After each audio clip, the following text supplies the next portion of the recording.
Всем привет! Сегодня у нас расклад «Скрытые мысли и истинные намерения человека, о котором ты думаешь». И сразу скажу, этот человек должен быть в вашем поле. Вы не можете посмотреть на какого-то там эфемерного певца, актера и прочее, и прочее, и прочее. Так это не работает. Вы можете посмотреть только на того, кто в вашем поле. Поэтому сигнификация будет, что сейчас между вами и почему ты в нем сомневаешься. Итак, в проживание арканов ты уже зашла, ты потому что умничка, все хорошо проживаешь. Кстати, есть такие люди, которые сбегают, не прочитавшие ничего. То есть заходят в проживание, не хотят читать, потому что вначале там очень много написано перед видео, перед самими. Не читают и убегают. Да, надеюсь, что ты не такая. Это, знаешь, такие люди делают, которые ждут волшебной палочки. Как будто вот они зайдут в проживание арканов, я подойду, подключу как компьютер голову и все сделаю, устрою или вообще прилечу к ним домой, все сделаю. Нет, это так не работает. Это работает, что нужно видео смотреть. Понимаешь? Без видео, которые там лекции, медитации и так далее, ты никакие арканы не проживешь. Итак, ссылки в описании к видео и в закрепленном комментарии. Итак, давайте-ка мы с вами начнем наш расклад.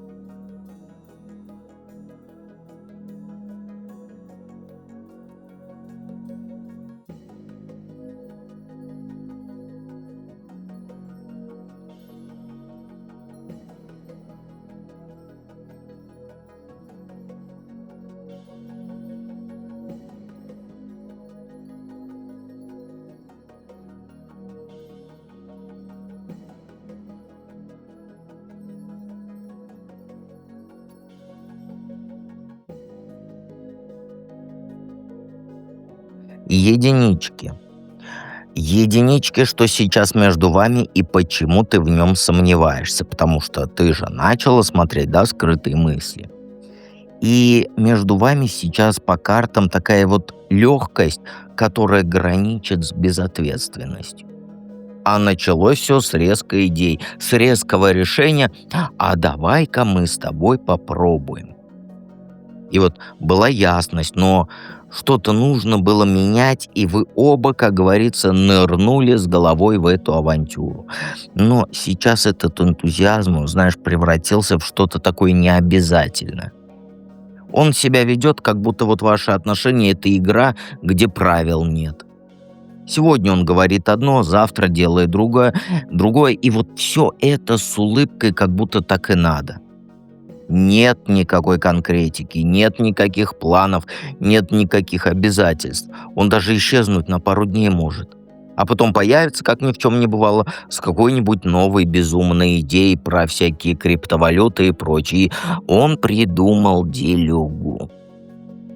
А ты в нем сомневаешься, потому что эта легкость тебя пугает. Ты видишь, что за ней нет фундамента. Ты хочешь, чтобы он пошел работать, а он, дурака, извини меня, валяет.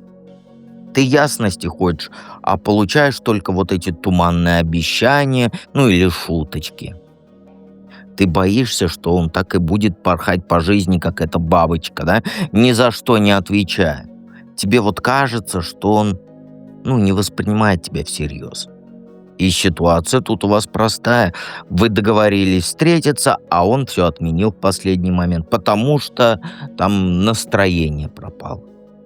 И ты сидишь и думаешь, это он такой, чуть не сказал, представляешь? Или он такой легкомысленный, да, или ему просто наплевать на тебя. И вот эти сомнения заставили смотреть этот расклад. Да какие скрытые мысли, истинные намерения? Истинное намерение его — это сбежать от своих собственных проблем, от своих собственных ограничений, используя тебя как трамплин. В голове у него полная каша. Он чувствует себя зажатым в тиски вот этих обстоятельств, там работа, долги, перед семьей обязательства. Он в ловушке. и ему отчаянно нужен выход. И вот появляешься на сцене ты. Яркая, интересная, пират, полна жизни. И он смотрит на тебя и думает: вот она моя колесница, которая вывезет меня из этого болота. Он не думает о тебе как вот о партнере на всю жизнь. Нет, ты для него инструмент для побега. Он хочет с твоей помощью сменить там обстановку, отвлечься, писюльку выгулять, почувствовать себя свободным. И его мысли скрытые крутятся вокруг того, как бы использовать твою энергию, твои связи, твою легкость на свой подъем, чтобы решить свои проблемы. Он, знаешь, он не планирует строить с тобой серьезные отношения, как бы тебе это противно не было слышать. Его план — доехать на твоей колеснице до ближайшей остановки, где он сможет спрыгнуть и пойти своей дорогой, оставив тебя разбираться с последствиями. И он намеренно создает иллюзию легкости и вот этой беззаботности, чтобы ты не заподозрила, насколько у него все плохо на самом деле. Он боится, что если правду ты узнаешь, то ты откажешься ему помогать. Поэтому он будет врать, будет изворачиваться, как уж на сковородке. Обещать все, что угодно, лишь бы ты продолжала его, как говорится, катать. Понимаешь? Совет какой, ну знаешь, включи режим экономии. Я не только про деньги, но и про эмоции твои, про время твое, про силы твои, про энергию твою. Перестань быть для него круглосуточной службой спасения. Начни вести учет своих денег. Или вообще своих ресурсов, энергия, время. Посмотри, сколько времени ты тратишь на разговоры с ним. Сколько денег уходит на ваши совместные там якобы проекты. Или на его задумки. Сколько ты нервных клеток сжигаешь, пытаясь понять его какие-то мотивы, которые понятны только ему. И вот когда ты увидишь реальные цифры, тебе станет страшно. Знаешь, тебе нужно научиться говорить «нет». Не вот это вот «я подумаю», может быть, попозже, а твердое, спокойно «нет, я не могу».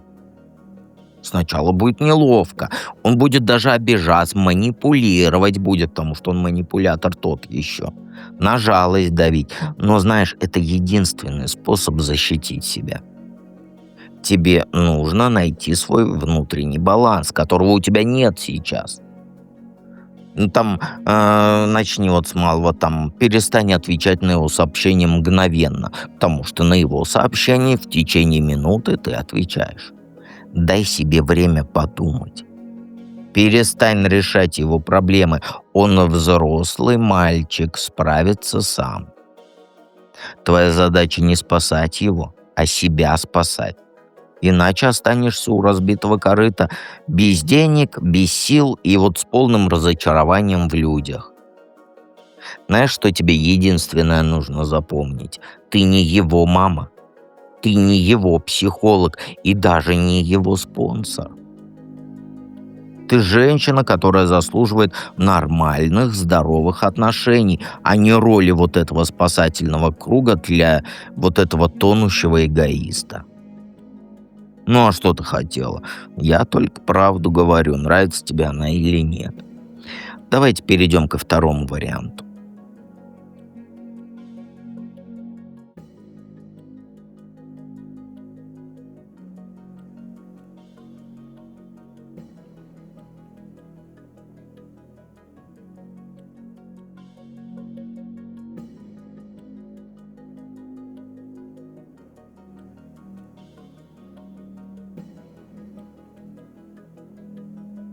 Двоечки. Двоечки — сигнификация у нас сегодня, что сейчас между вами и почему ты в нем сомневаешься. Потому что не стала бы этот расклад смотреть просто так. А между вами что-то умирает. А он при этом тебе врет. Но не прямо врет, да, а вот как сказать, не договаривает, увиливает, играет в эти прятки там с тобой, с правдой, со всем миром. И ты чувствуешь, что ваша связь, она дошла до финальной точки. Но он вид делает, что все в порядке. Говорит одно, делает другое, подразумевает вообще третье. Обещает встретиться, не приходит. Клянется, что скоро все наладится, он скоро там с женой разведется, он с ней ради квартиры, что он там бывшую не думает. И вот это все откладывает, и ничего не меняется. Вот ты видишь, что он что-то прячет от тебя, и это бесит тебя прям до дрожи. Вчера сказал, что задерживается на работе, а ты увидела у него там в соцсетях его фотографию, как он на каком-то там мероприятии. Спросила, начал мяться. Говорит, что это там по пути заскочил к пацанам, тогда там. И вот такие вот мелкие врушки подрывают все твое доверие. Ты сомневаешься в нем, потому что интуиция тебе в оба уха орет уже. Здесь что-то нечисто. А он ведет себя как человек, который уже морально ушел из отношений, но боится об этом прямо сказать. Поэтому он и тянет время. Надеется, что ты там сама все поймешь и сама, как говорится, отвалишь. Он не хочет быть плохим мужчиной, который бросает. Ему проще, знаешь, постепенно исчезать, пока ты сама не скажешь, что хватит. Это его стратегия выхода. Тихо слиться, это как забыл, что-то тихо насрать и молча слиться. Что-то такое, стишок какой-то забыл. Ну ладно, не факт. Вот он тихо слиться хочет. Скрытые мысли, истинные намерения. Ну, знаешь, полный ад в его голове сейчас. По ночам не спит, крутит одни и те же мысли, чувствует себя в угол загнанным зверем. У него, знаешь, сейчас куча проблем, которые он от тебя скрывает. Работа трещит по швам, долги растут, с долгами рассчитаться не может. Проблемы там в семье, проблемы со здоровьем. Он тонет в этом болоте и понимает, что ему просто не до отношений. Но сказать тебе вот эту правду ему страшно, потому что он тогда придется признать, что он слабенький. Его истинное намерение — дотянуть до того момента, когда он разберется со своими завалами. Он, знаешь, как думает, если я ей все сейчас расскажу, она уйдет. А вдруг там через месяц я все проблемы решу, и мы продолжим компоты и все дела. Поэтому он играет на время, надеется, что успеет выкарабкаться из своего какашек, прежде чем ты его раскусишь. Но знаешь, проблема в чем? В том, что этот завал, он тянется долго уже. Он сам не знает, как из него выбраться. А ты для него сейчас дополнительная нагрузка просто. Ему, знаешь, вот нужно думать о твоих чувствах, про время, про твои планы, а у него сил на это нет. Поэтому что он делает? Дистанцию. Его намерение не злое, не эгоистичное, просто сохранить себя в этом резерве, пока сам на ноги не встанет. Какой совет? Ну, знаешь, тебе нужно включить вот эту сильную независимую женщину и начинай свою жизнь заново строить. С нуля. Хватит ждать, пока он разберется со своими проблемами. Твоя жизнь, она не должна на паузе стоять из-за его неопределенности. Дай вот ему там неделю, месяц на то, чтобы он честно рассказал, что происходит. Не расскажет — закрывай тему, дальше иди. Начинай инвестировать в себя. Там к маникюрщику, к маникюристу, к ногтилологу. Вот я слово забыл, представляешь? На маникюр сходи, в общем. К маникюр, вот к этому человеку, в общем, который ногти делает. Пойди в салон, в какой-нибудь, куда хотела пойти давно. Займись тем делом, которое будет тебе приносить там доход дополнительный, хобби какое-то. Не ради денег, а ради того, чтобы твоя энергия шла вот в конструктивное русло, а не в переживание о нем. С новыми людьми еще познакомься. Ходи на всякие мероприятия, расширяй круг общения. Покажи и себе, и ему, что ты не зависишь от его решений. Если он увидит, что ты можешь прекрасно без него жить, он либо одумается и начнет действовать, либо окончательно исчезнет. Но в любом случае ты будешь в выигрыше. Перестань быть вот этой понимающей подружкой, которая ждет у моря какой-то погоды. Стань женщиной действия. Потому что, это единственный способ получить ясность в этой ситуации, да, и не потерять себя в этой неопределенности. Ну, что ты хотел? Я знаю, что тебе не нравятся такие расклады, но я поклонник Адлера, я про психолога. Итак, давайте перейдем к третьему варианту.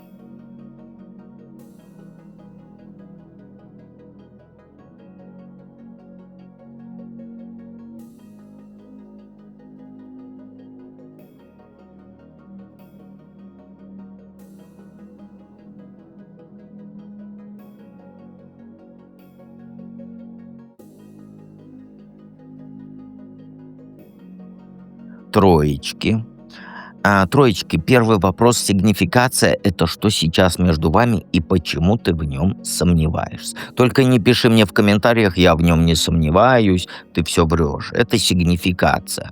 Ты бы не стала просто так смотреть этот расклад, поэтому значит сомнение есть. Так что между вами? Комбинация странная.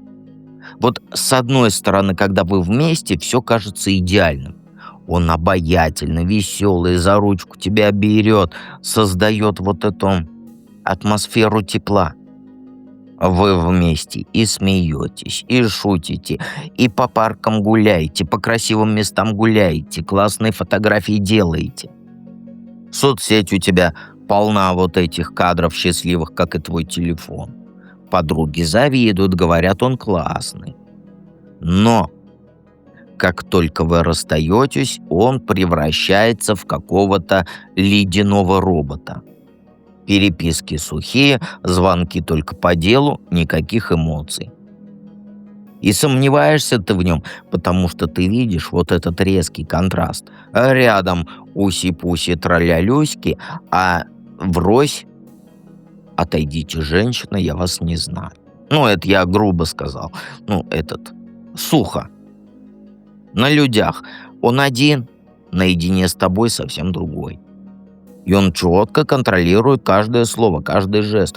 У него есть план на каждую встречу, и он ему следует. Как говорится, у меня есть план, я ему следую. И ты чувствуешь, что живое общение, оно подменяется спектаклем. Вот конкретно на днях вы там гуляли, он был внимательный, там все вот так вот, фотографировал даже тебя. А когда ты попыталась заговорить про ваши отношения, он сразу тему перевел. Говорит, давай вон там в кафе зайдем или потом. Как будто у него есть сценарий хорошего свидания, но места нет для настоящего разговора на этом свидании. И, конечно, ты начинаешь подозревать, что вот эта картинка солнечная нужна ему для чего-то конкретного, а не потому, что он тебя любит. Скрытые мысли — это каша из противоречий у него. В голове две стратегии, и он постоянно между ними, вот как сивка без бурки. Одна часть его хочет действовать быстро и резко, там признаться тебе в чувствах, переехать, чтобы вы вместе жили, там жениться, все и сразу. А другая часть его в другую сторону толкать, в противоположную. Роман завести на стороне, город сменить, новую жизнь без обязательств начать. И вот он не может выбрать, понимаешь? Поэтому он застрял в этом подвешенном состоянии. Его истинное намерение — это использовать тебя вот как сказать, полигон для проверки своих идей. Он смотрит на твою реакцию и по ней определяет, какой вариант жизни ему больше подходит. Если ты будешь послушный, предсказуемый, то выберет семейный сценарий. Начнешь бунтовать, требовать свободы, уйдет к более покладистой женщине. Но знаешь, самое неприятное, что он сам этого не осознает. Он искренне думает, что ищет любовь, а на деле он проводит эксперименты над твоими чувствами. Его мозг, как вот военный штаб, просчитывает варианты, анализирует риски, ищет там стратегию самую хорошую, оптимальную. А ты в этом штабе вот просто фигурка на карте, которую можно по полю двигать куда хочешь. И он будет менять тактику в зависимости от обстоятельств, и ты никогда не поймешь, какой он настоящий. Совет, простой как 3 копейки. Перестань вкладываться в эти отношения эмоционально, денежно и так далее. Сейчас твоя ситуация каруселька. То вверх, то вниз, и ты не знаешь, когда она остановится. Пора с нее слезать и начинать думать своими мозгами. Раздели свой бюджет пополам. Одну часть тратишь там на себя любимую, там, забыл опять, ногти. Кто делает? Маникюр. На маникюр, на красоту вот эту все, на учебу, на развлечения. А вторую часть откладывай на черный день. Понимаешь? На него больше ни копейки. Пусть сам платит за свои кафе, подарки и прочее. Дальше начинай жонглировать своими интересами так же, как он жонглирует тобой. Пойми, у тебя должен появиться запасной план. С новыми людьми знакомься, запишись на курс, приди в проживание арканов. Глазки знаешь, как в проживании арканов открываются? Тебе обязательно туда нужно глазки-то раскрыть. Но не для того, чтобы чтобы он ревновал, его ревновать, а чтобы не зависеть от его настроений. Когда у тебя будет полная жизнь, кроме него, ты сможешь трезво оценить его поведение. Сейчас на него ты смотришь через розовые очки, потому что он единственный источник твоих эмоций, и ты на него смотришь, как плохой человек смотрит на плохие вещества. Добавь в свою жизнь других источников радости, и увидишь его таким, какой он есть на самом деле. Не принц он на белом коне, обычный мужик с кучей тараканов в голове. И вот тогда, когда ты это все решишь, увидишь, стоит ли он твоего времени или нет. Простите, голос сел. Вы, наверное, уже слышите. Буду закругляться, я все, что хотел, сказал. Обязательно приди в проживание арканов. Знаешь, как розовые очки слетают, и люди жизнь свою налаживают.